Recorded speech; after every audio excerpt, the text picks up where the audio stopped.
पटेल प्रहलाद भाई। राहुल गांधी के संपर्क में आते ही चंद्रबाबू नायडू ने खेला कर दिया है कि अब उपराष्ट्रपति चुनाव में क्रॉस वोटिंग होकर रहेगी। ये सवाल इसलिए क्योंकि जहां एक तरफ अमित शाह ने नायडू के करीबियों के खिलाफ सीबीआई छापेमारी का एक्शन लिया है, तो वहीं दूसरी तरफ नायडू के घोटाले की फाइल गृह मंत्रालय ने खोल कर रख दी है। तो नायडू वर्सेस शाह में कैसे उपराष्ट्रपति का चुनाव फंस गया है, आपको बताएंगे। और बी सुदर्शन रेड्डी ने नायडू से हुई सीक्रेट डील पर क्या बयान दिया है, बयान भी सुनाएंगे और इस पूरे मामले पर चर्चा करेंगे। हमारे साथ प्रियंका जी मौजूद हैं, उनसे बातचीत करते हैं। तो क्या प्रियंका जी, नायडू वर्सेस शाह में ये उपराष्ट्रपति का चुनाव बुरी तरीके से फंस गया है, और आखिर क्यों अमित शाह ने नायडू के ही करीबियों पर तगड़ा एक्शन ले लिया है?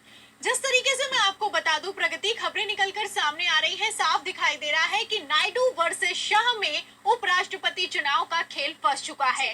क्यों फंस चुका है? क्योंकि नायडू एक तरफ मानने के लिए तैयार नहीं है, दूसरी तरफ गृह मंत्री अमित शाह लगातार एक्शन पर एक्शन लेते हुए नजर आ रहे हैं। जैसा कि आप जानती हैं कि मानसून सत्र के आखिरी दिन एक बिल पेश किया गया और इस बिल में कहा गया कि अगर 30 दिनों तक किसी मुख्यमंत्री की गिरफ्तारी हो गई तो 31वें दिन अपने आप कुर्सी चली जाएगी। अब यहाँ पर समझने वाले ये समझ गए कि अमित शाह ये बिल विपक्ष से ज्यादा सत्ता पक्ष या फिर यूं कहें एनडीए के घटक दलों पर दबाव बनाने के लिए लेकर आए हैं। एक तरफ अमित शाह ने ये बिल पेश किया, दूसरी तरफ प्रधानमंत्री नरेंद्र मोदी ने इस बिल को लेकर नायडू से किसी तरह की सहमति नहीं ली है। फिलहाल इसी को लेकर बवाल और भी ज्यादा बढ़ता हुआ नजर आ रहा है। आपको बता दें, जहां एक तरफ गृह मंत्री अमित शाह के लिए उपराष्ट्रपति चुनाव नाक का सवाल बन चुका है, वहीं दूसरी तरफ नायडू लगातार खेले पर खेला कर रहे हैं। खबर पहले ही निकलकर सामने आ गई थी कि नेता प्रतिपक्ष राहुल गांधी के संपर्क में है चंद्रबाबू नायडू। अब वही कुछ होता हुआ नजर आ रहा है। इंडिया गठबंधन ने जहां एक तरफ आंध्र प्रदेश के बी सुदर्शन रेड्डी को उपराष्ट्रपति उम्मीदवार के तौर पर चुना है, उसके बाद से नायडू लगातार विपक्ष के संपर्क में है। सूत्रों की माने तो बी सुदर्शन रेड्डी के भी संपर्क में है। इसीलिए बी सुदर्शन रेड्डी ने बयान दिया है कि नायडू एक कद्दावर नेता है और वो कई बार राजनीतिक क्षितिज पर ट्विस्ट एंड टर्न्स के लिए जाने जाते हैं। मतलब बी सुदर्शन रेड्डी ने साफ कह दिया है कि नायडू के सांसद क्रॉस वोटिंग कर सकते हैं। इतना ही नहीं, बी सुदर्शन रेड्डी की तरफ से बयान तो यहाँ तक निकलकर सामने आया है कि जो एनडीए के घटक दल हैं उनसे लगातार संपर्क कर रहे हैं, और नायडू ने इतना कह तो दिया है कि वो एनडीए के साथ हैं, लेकिन नायडू ने ये कतई नहीं कहा है कि वो एनडीए के उम्मीदवार सीपी राधाकृष्णन को वोट करेंगे। फिलहाल मैं आपको बता दूं, जहां एक तरफ नायडू दबाव में है, वहीं दूसरी तरफ जैसे ही नायडू ने 5,000 करोड़ रुपए अतिरिक्त मांगे हैं, उसके बाद से पूरा का पूरा खेल सबके सामने आ गया है। आप अच्छे से जानती हैं कि चंद्रबाबू नायडू अचानक से दिल्ली आए और दिल्ली पहुंचते ही उन्होंने निर्मला सीतारमण से मुलाकात के दौरान उपराष्ट्रपति जो उम्मीदवार है एनडीए का, उसको सपोर्ट करने के एवज में 5,000 करोड़ रुपए अतिरिक्त मांग लिए। अब ये डिमांड ही अपने आप में बताती है कि नायडू भारतीय जनता पार्टी पर दबाव बना रहे हैं। एक तरफ नायडू दबाव बना रहे हैं, दूसरी तरफ ये कहते हुए नजर आ रहे हैं कि हमने एनडीए उम्मीदवार को सपोर्ट कर दिया है। आपको बता दें प्रगति, ये जो नायडू का दिल्ली दौरा हुआ, इन तस्वीरों में साफ दिखाई दे रहा है कि किस तरीके से नायडू ने अपने सांसदों की परेड करवाई है। लेकिन इस परेड के बावजूद भी बात बन नहीं पाई है, क्योंकि गृह मंत्री अमित शाह ने नायडू के खेल को भांपते हुए नायडू के करीबी पर सीबीआई छापेमारी के आदेश दे दिए हैं। अनिल अंबानी नायडू के बेहद करीबी हैं। राजनीति को समझने वाले ये अच्छे से समझते हैं कि नायडू और अनिल अंबानी दोस्त हैं।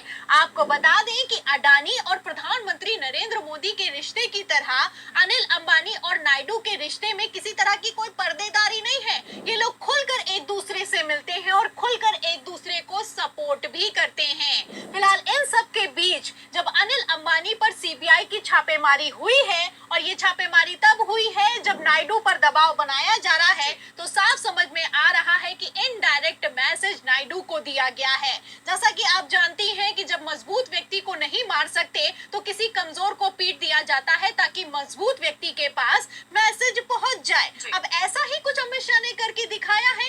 अनिल अंबानी की 9 साल पुरानी फाइल को खोला है और सीबीआई की छापेमारी हुई है और इसी के साथ एफआईआर भी दर्ज कर ली गई है। खबर है कि अनिल अंबानी की गिरफ्तारी हो सकती है और इसी गिरफ्तारी के बीच नायडू की फाइल को भी खोल दिया गया है। सूत्रों के मुताबिक खबर ये निकलकर सामने आ रही है कि नायडू की फाइल को भी आगे बढ़ा दिया गया है। तो आप देख सकती हैं कि गृह मंत्री अमित शाह उपराष्ट्रपति चुनावों में किसी तरह का कोई रिस्क कहीं पर भी लेना नहीं चाहते हैं।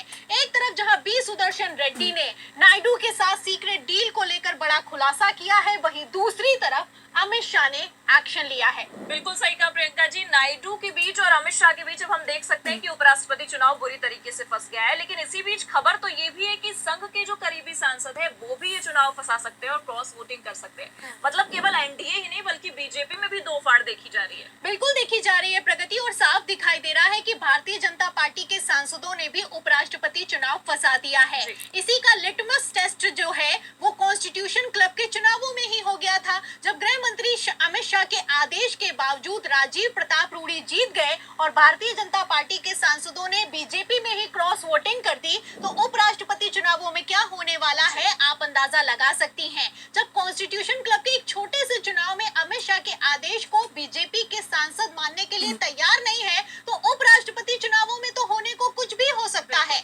आपको बता दें कि जहां खबर निकलकर सामने आ रही है कि एनडीए के कई सांसद इंडिया गठबंधन के संपर्क में हैं, वहीं दूसरी तरफ दावा ये भी किया जा रहा है कि संघ के करीबी सांसद भी खेला कर सकते हैं। संघ के करीबी सांसद भी नाराज हैं। अब इसी नाराजगी को साधने के लिए संघ भी फुल फॉर्म में आ गया है। संघ ने उपराष्ट्रपति चुनावों के बीच राष्ट्रीय अध्यक्ष के चुनाव पर अपना दावा ठोक दिया है।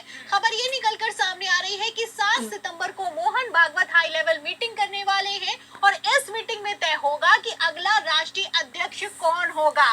मतलब खेल समझिए कि जाहिर सी बात है कि 9 सितंबर को उपराष्ट्रपति चुनाव होने वाला था। उपराष्ट्रपति चुनाव तक वेट किया जा सकता था, जब अभी तक राष्ट्रीय अध्यक्ष नहीं बना तो अब क्या इतनी जल्दी आन पड़ी है। फिलहाल जल्दी इस बात की है कि अगर राष्ट्रीय अध्यक्ष बदल गया तो उपराष्ट्रपति चुनावों को एनडीए में साधा जा सकता है, भारतीय जनता पार्टी के सांसदों को भी मनाया जा सकता है। इसीलिए संघ ने मौके पर चौका जड़ा है। आपको बता दें प्रगति, खबरें ये निकलकर सामने आ रही है कि 11 सितंबर से लेकर 17 सितंबर तक राजनीति पूरी तरीके से पलटने वाली है, क्योंकि 11 सितंबर को मोहन भागवत 75 के हो जाएंगे और मोहन भागवत ने तो पहले कह दिया है कि 75 का होने पर साइड हो जाना चाहिए, दूसरों को मौका देना चाहिए। अब यहीं पर अगर कहीं 11 सितंबर को मोहन भागवत ने इस्तीफा दे दिया तो प्रधानमंत्री नरेंद्र मोदी पर 17 सितंबर को बड़ा दबाव बनने वाला है, क्योंकि 17 सितंबर को प्रधानमंत्री नरेंद्र मोदी भी 75 साल के होने वाले हैं। तो सितंबर में काफी कुछ होने वाला है। राष्ट्रीय अध्यक्ष का चुनाव होगा, उपराष्ट्रपति का चुनाव होगा, इसी के साथ मोहन भागवत 75 के हो जाएंगे और प्रधानमंत्री नरेंद्र मोदी भी अपना 75वां जन्मदिन मनाएंगे। अब जन्मदिन के साथ ही प्रधानमंत्री नरेंद्र मोदी अपनी कुर्सी छोड़ते हैं या फिर कि नहीं छोड़ते हैं, ये भी देखना दिलचस्प होगा, क्योंकि मोदी जी ने ही नियम बनाया है और मोदी जी ने ही 75 का होने के बाद कई दिग्गज नेताओं को मार्गदर्शक मंडल में शामिल कर दिया है। प्रगति, बिल्कुल सही कहा प्रियंका जी, लेकिन यहाँ पर दाव फंस गया क्योंकि 75वां जन्मदिन मनाते ही कुर्सी जाती है या नहीं, ये भी देखना दिलचस्प होगा। लेकिन फिलहाल सबसे बड़ा जो पेच फंसा है वो उपराष्ट्रपति चुनाव को लेकर फंसा है और यहाँ पर केवल एनडीए सहयोगी दल ही नहीं बल्कि खुद बीजेपी के लोग भी फंसा कर रखे हैं। आपने भी इस मामले पर पूरी जानकारी दी, आपका बहुत बहुत शुक्रिया हमारे साथ जुड़ने के लिए। तो फिलहाल जिस तरह से आनन फानन में राष्ट्रीय अध्यक्ष का चुनाव हो रहा है, जाहिर सी बात है कि उपराष्ट्रपति का चुनाव अब बुरी तरीके से फंस गया है। एक तरफ अमित शाह नायडू पर दबाव बना रहे हैं और दूसरी तरफ संघ ने भी खेला कर दिया है। तो ऐसे में क्या सितंबर में उपराष्ट्रपति के साथ साथ प्रधानमंत्री भी बदलेगा? आपको क्या लगता है? कमेंट करके जरूर बताएं। ये बातचीत कैसी लगी, लाइक और शेयर जरूर करें और अगर चैनल पर नए हैं तो सब्सक्राइब और